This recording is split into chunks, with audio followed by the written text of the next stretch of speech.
It's a good day to brew, baby. What is up, YouTube? It's your boy, Millsy.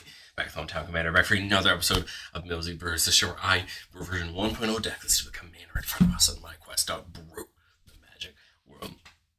You know the motto, baby. It's ABB, always be brewing, and that's what we're back to do today. The deck list is going to be down in the description for you below. So I'd really appreciate if you could interact with the video, like, comment, subscribe. Consider checking out those links in the description. I appreciate it. But today, I thought it'd be only fair, as we saw a bunch of new vehicles and a couple new pirates in Aether Drift, that it was only right to go back and give Edward Kenway an update and another go. As I've been saying in all the other videos this week, and as we're going forward, you're going to see the Commander Bracket beta up there up top. We're going to display this in all of our episodes until April when they update it, and then we'll make sure that the real brackets are tracked as well. But Kenway is a 5-mana, 5/5 human assassin pirate in Grixis colors. Beginning our end step, we're going to make a treasure for each tapped assassin, pirate, and/or vehicle we control. And whenever a vehicle hits a player in combat, we get to look at the top card of their library and play it for as long as it remains exiled, face down, and play it for as long as it remains exiled. Kenway, I think, is just a fun idea for a commander because I think he pays off pirates and vehicles with, well, two things that can actually work together, especially with really, in all reality, pirates getting some of the first real vehicles in the original Ixalan. Yes, they existed in Kaladesh, but Ixalan had some of these first real vehicles that we had access to in Magic, a lot of those old ships. And so we got some of them in Lost Caverns of Ixalan too, but there are vehicles that care about pirates, but of course we got lots of new in Aether Drift. So we're going to talk about pirates. It's still one of the main things about the deck. A great tribe, got some decent support. We'll talk about the vehicles, and then since Edward's going to make us a lot of treasures, we're going to talk about how we're going to plan to pay off our treasures. But as far as pirates go, I think there's so many pirates that just have some great effects for us. Of course, we're playing Admiral Bracket Brass. If you were to play the Secret Lair version, it's actually Edward on the art, but giving all of our pirates a buff, and then if a player was dealt damage by 3 or more pirates, that we can actually take a permanent they control, which is pretty interesting. It's going to be harder to make happen, but I think the buff itself is just pretty darn good.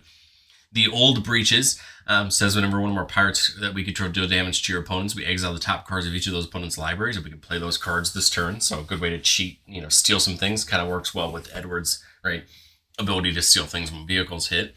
Captain Storm from LCI, whenever an artifact comes in, put a counter on a pirate. This works great, with Edward making multiple treasures per end step. This means we can start buffing our board. Coercive Recruiter, whenever another pirate comes in, we gain control of target creature till the end of turn, untap it.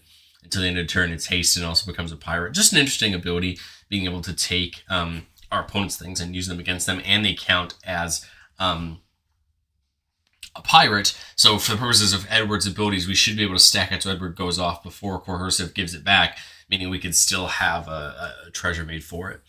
Don Andres just works so well with Edward's second ability. Each creature we control but don't own gets +2/+2 menace, death touch, and it's pirate.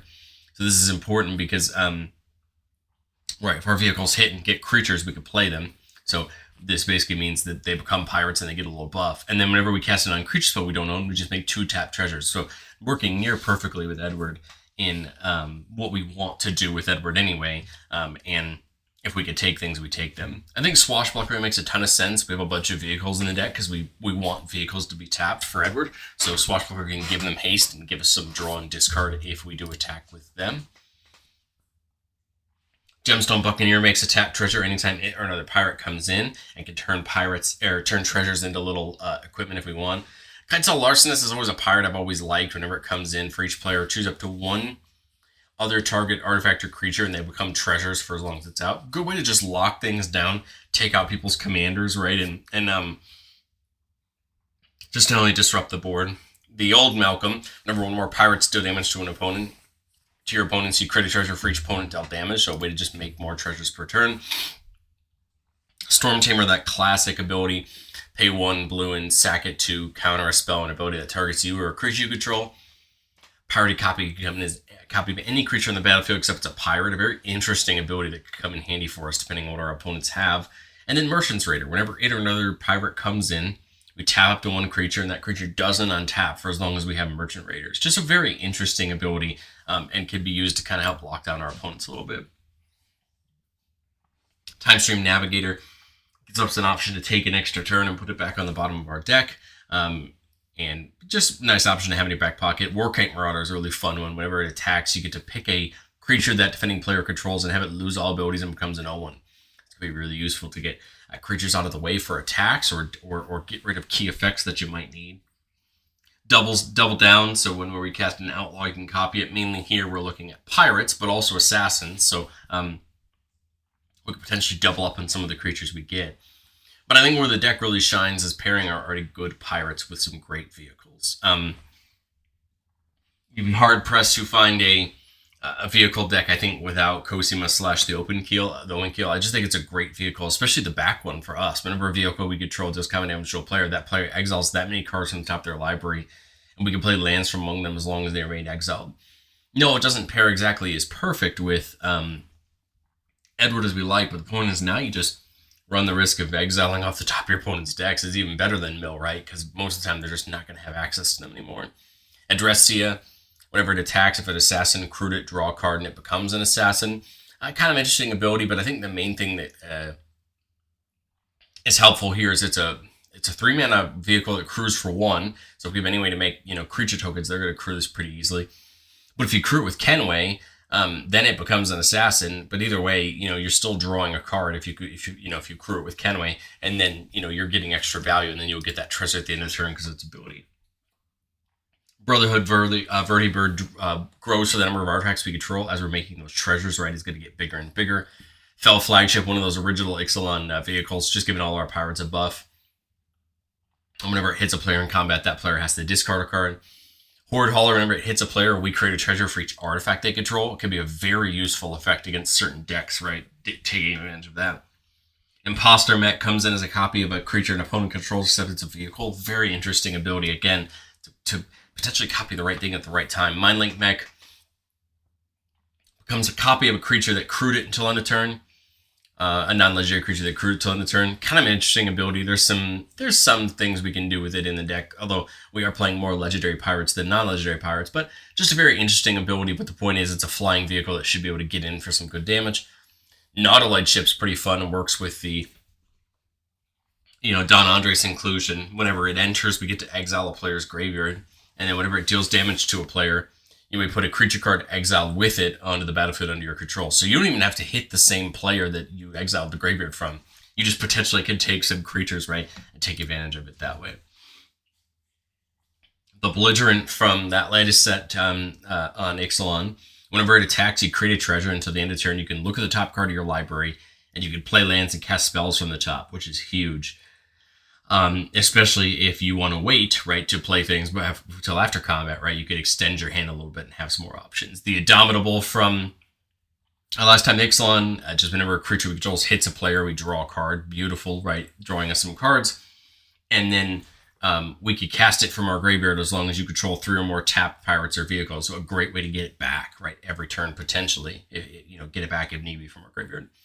The Gunship comes in and makes you a couple tokens to be able to crew it, and when it attacks, all of our creatures get flying, which is huge, right? To be able to get in and get them in some big damage. But I think where Kenway goes from just a good pirate deck or a good vehicle deck to a good all-rounded deck is when we start realizing that we're making treasures, and that treasures aren't just ways to generate mana. There's a whole lot more involved. I think some of the first things that come to my mind are things like Tezzeret, Master of the Bridge. It's +2 deals X damage to each opponent, where X is the number of artifacts you control, and you gain X life. I mean, this could be huge, right? Because if you're just stacking up treasures and not using them, this could potentially be 10+ damage just completely out of nowhere that your opponents may not see coming. And then, as other abilities just give you value. The -3 can bring an artifact from your graveyard back to your hand. The -8 can get things in for free. But I think for Tezzeret, you're really wanting to do that +2. And just, hurting your opponents. Then it gives all your creatures affinity for artifacts, which is great, right? Making them cheaper to come down. Academy Manufacturer, although we don't have a really good use for the clue or foods, probably besides the card next to it, getting more artifacts cannot hurt us, especially when you start thinking about things like Tezzeret or that Vertibird or some of the other things in the deck we have that care about artifacts. Having more artifacts is not a bad thing. If you want to play something like Cranioplating or Cranial Ram to take advantage of that buff that comes from the amount of artifacts you control, I mean, that's not too bad. But I think where something like Manufacturer comes in real handy is the card next to it, Time Sieve. Time Sieve allows you to tap it to sack 5 artifacts to take an extra turn after this one. There's a lot of ways you can look at Time Sieve. We're not necessarily playing any 2-card combo with Time Sieve to take infinite extra turns, but if we have enough tapped vehicles and pirates enough turn, technically we might be able to go infinite on turns, or if you pair it with something like Academy Manufacturer, we're going to have plenty laying around. It's not the goal of the deck, but I think it's one of those things that can help us achieve our goal in the long term. But we're not playing alternate win cons. In fact, we're playing both Mechanized Production and Revel and Riches as other ways to win the game, both of them caring about artifacts. Revel and Riches says at the start of our upkeep, we have 10 or more treasures, we win the game. And Mechanized Production lets us put in an artifact we control. At the beginning of our upkeep, we create a token that's a copy of that enchanted artifact. And then if we have 8 or more of them with the same name as each other, we win the game. So the intention here is to use this on a treasure and try to get enough treasures to win the game. Just to, again, help us have another way to win the game if we get locked up in combat or we can't do it that way. Agent the Iron Throne is really an interesting way to help punish our opponents if we have to use the treasures for mana. It says whenever an artifact or creature we control is put into the graveyard from the battlefield, everybody loses a life. So every time we're using a treasure, everybody loses a life. Just to chip that life away from our opponents over the course of a game. But I've said before on the show, and I'll say it again. No deck's ever complete. This is my version, really 2.0 shot at the deck. And in fact, with this brew, I'm going to be trying Kenway again on my own. So I'll update you on my personal brew for Kenway in the future. But as going to testing, I really have 2 questions. Do I have enough,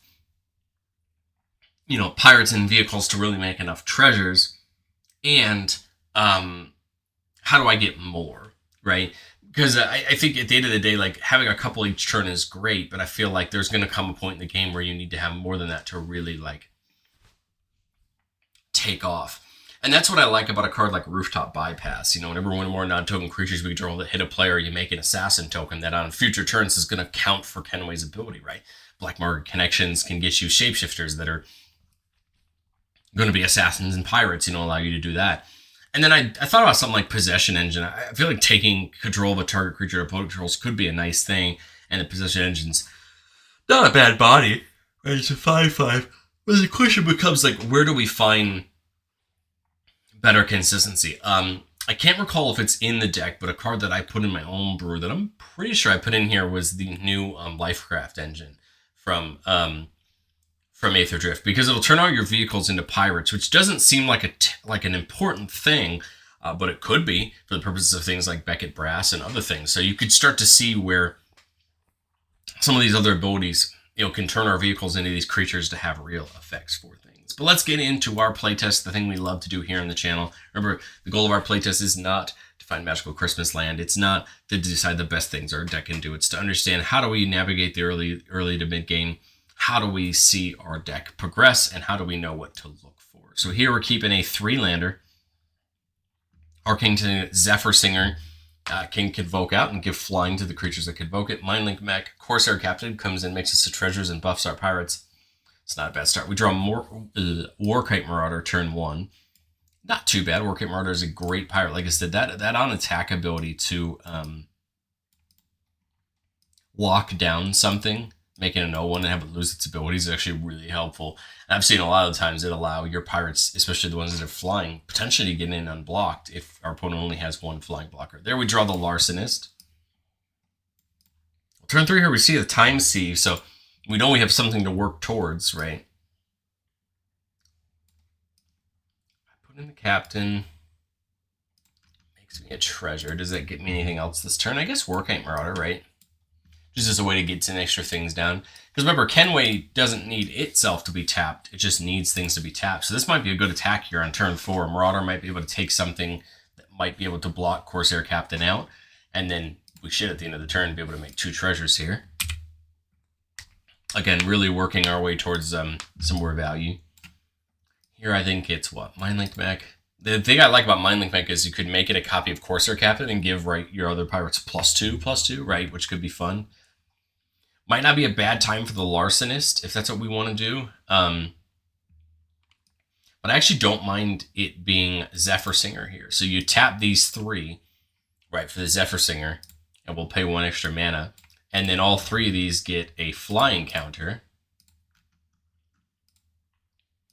So now they're in the air, right? And now they're all tapped for the purposes of Edward's ability at the end of turn.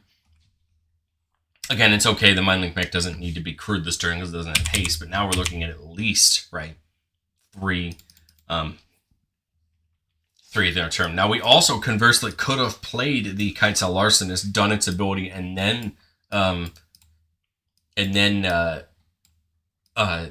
convoked out that Zephyr Singer if we wanted to, because then we would have 4 and we could actually get another treasure this turn. But I don't think it's that big of a deal. I think since Larcenist already has flying, we're not too worried about it. But it is an option. It would actually probably play a little bit better into the Time Sieve as well. Remember, we don't have to pick one of our own things, right? So probably that makes more sense overall.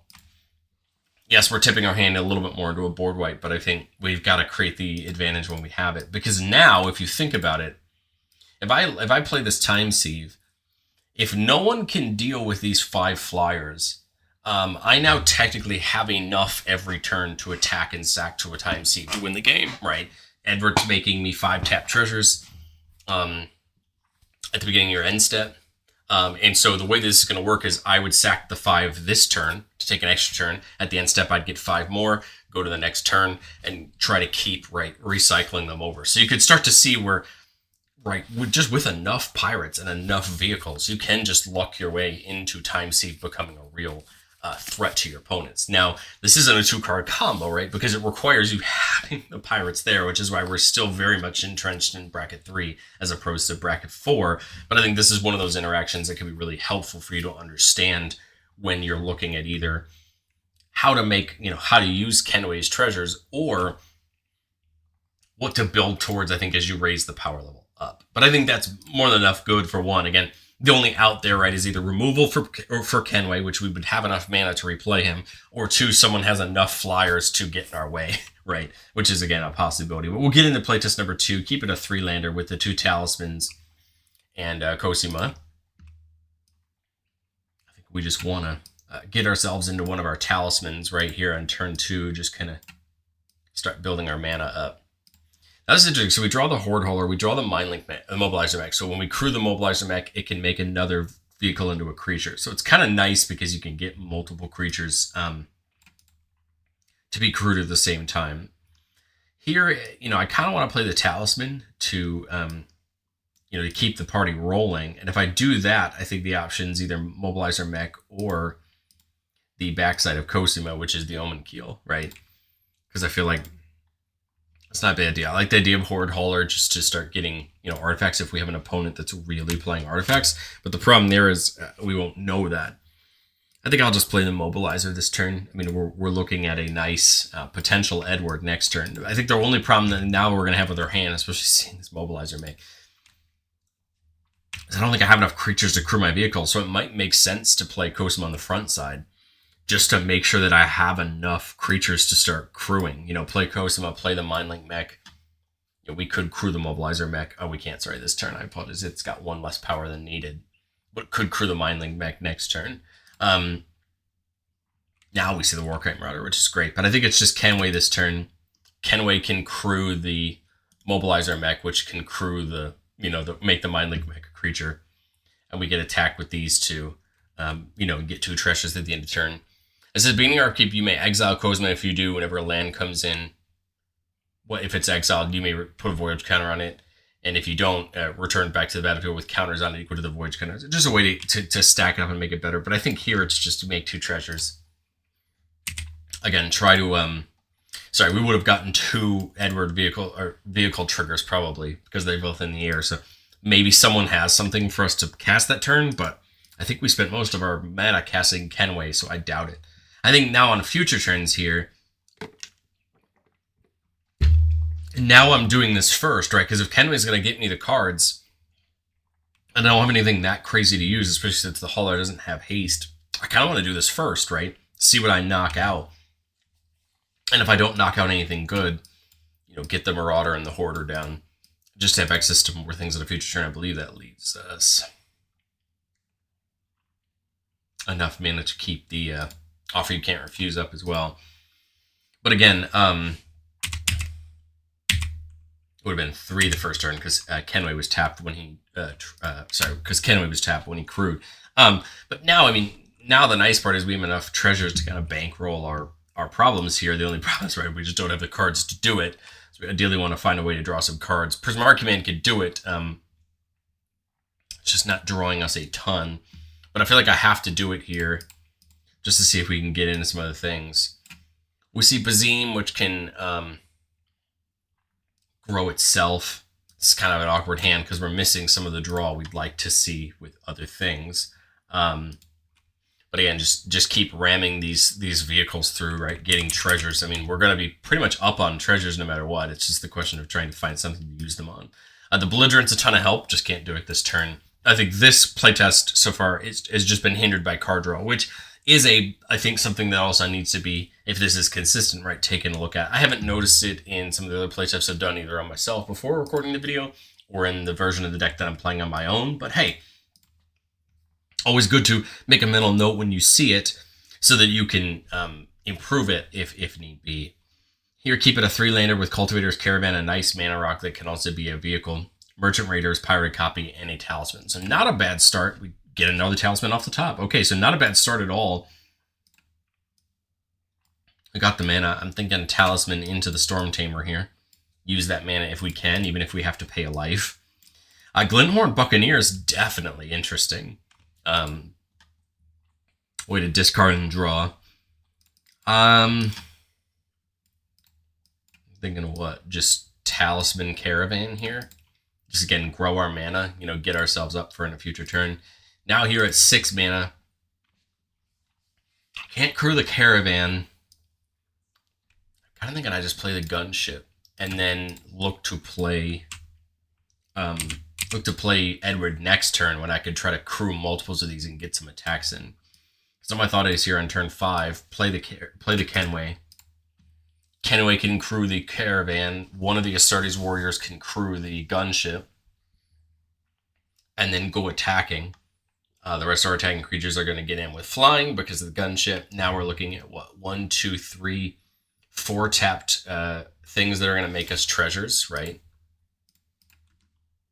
Now we've got lots of mana for these, these pirates in our hand. Go in the next turn, get Merchant Raiders in. If there's a good thing for Pirated Copy, I think I'm willing to get it in. But otherwise, I think I'm just willing to wait and play the Buccaneer instead. 4, 5, 6, 7. And again, here, now the Buccaneer can crew the Gunship. Probably Kenway Kenway might be better off attacking this turn. I mean, we could do Raiders plus Storm Tamer on the Cultivan again because we get the treasure, right? So now we got 4 tap pirates there, 2 vehicles that we're attacking, so they're tapped. So we're getting 6 treasures this turn. Again, Merchant Raiders can start hopefully tapping things down in the future. The Glinthorn does give us an option to start pitching cards to cycle through our deck and deal some damage. So kind of interesting. While it's attacking, we can do that. We are actually playing the 2-card combo with Malcolm in the deck. Or that Malcolm says whenever one or more of your pirates deal damage to opponents, you make a treasure for each opponent dealt damage. Well, Buccaneer deals damage to each opponent, so you basically net 3 treasure, and as long as you have cards to pitch, you can deal 40 in a turn. Again, another fun combo. It is a 2-card combo, but it does require definitely some setup. We'll go one more turn. Now we see the Manufacturer again. It will be great to see the time save. We have something to copy, we copy, right? But otherwise, I think we just do what we talked about with Glinthorn Buccaneer, and I would just start cycling through my deck until I get something I need. Because again, we won't crew the Gunship because we want it to be attacking. So crew the Gunship, have these 2 crew the Caravan again, attack. I can pay 2 treasures and pitch a card to draw a card, right? I haven't used any of my real mana yet. I'm just saying that now we could really use these treasures. We don't have to start pitching and drawing, to try to dig for something. Because I feel like that would be the thing that would end this game out for us. It's just finding something like Time Sieve or finding something like that Malcolm or finding something to try to increase the amount of damage. Even even something like Beckett Brass could be fun to start stealing things. There's a lot of ways that this can end, especially since we've been plinking things off our opponents with the vehicles. Like, there's so many ways this deck can get value. The question is just trying to find, I think, the consistency of it. So if you're interested in hearing my updates for my personal version of Kenway, let me know in the comments. It'll probably be coming up in the next few months. I just played my first game or two with it this weekend. So I had a ton of fun. The deck did fairly well. But I think I have things to learn with the deck, just like most people would say they do anytime you build a new deck. But thank you all so much for watching. I'll catch you all in the next one.